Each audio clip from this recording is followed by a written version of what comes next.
Hi, it's Panda Movies here. Today, I'm going to explain the movie called The Road. Warning, there are spoilers ahead. Enjoy the video.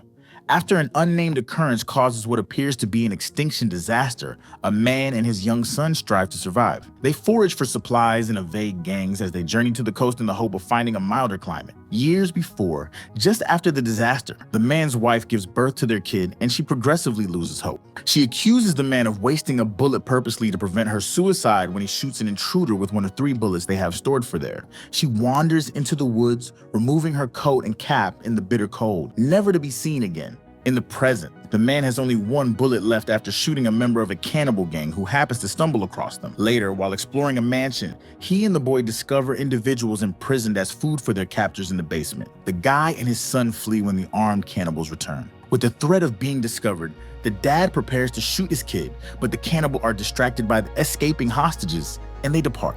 The dad and boy uncover underground bunker with canned food and supplies further down the path. They bathe and feast. The man believes it is too hazardous to stay when they hear noises above them, including a dog, and they leave. The son persuades him to share lunch with a near-blind old man further down the road. The guy leaves the youngster to protect their belongings at the shore as he swims out to plunder a beach ship. When the boy falls asleep, their belongings are taken. The man pursues the robber and seizes all he possesses, even his clothes.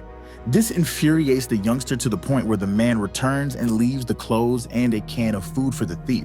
The man is hit in the leg with an arrow as they pass through a devastated town. He uses a flare rifle he discovered aboard the ship to kill his ambusher and discovers the archer's female companion in the same room. The man believes the archer and woman were following them, but she swears the opposite is true. He abandons her to her grief over the body. The dad and boy, exhausted, abandon their cart and most of their belongings. The man's condition worsens, and he eventually passes away. A man with his wife, 2 children, and dog approaches the lad. The boy's father and his wife had been following them for some time, and the wife explained that they were concerned about him. The father convinces the boy he is one of the good guys and takes him under his protection.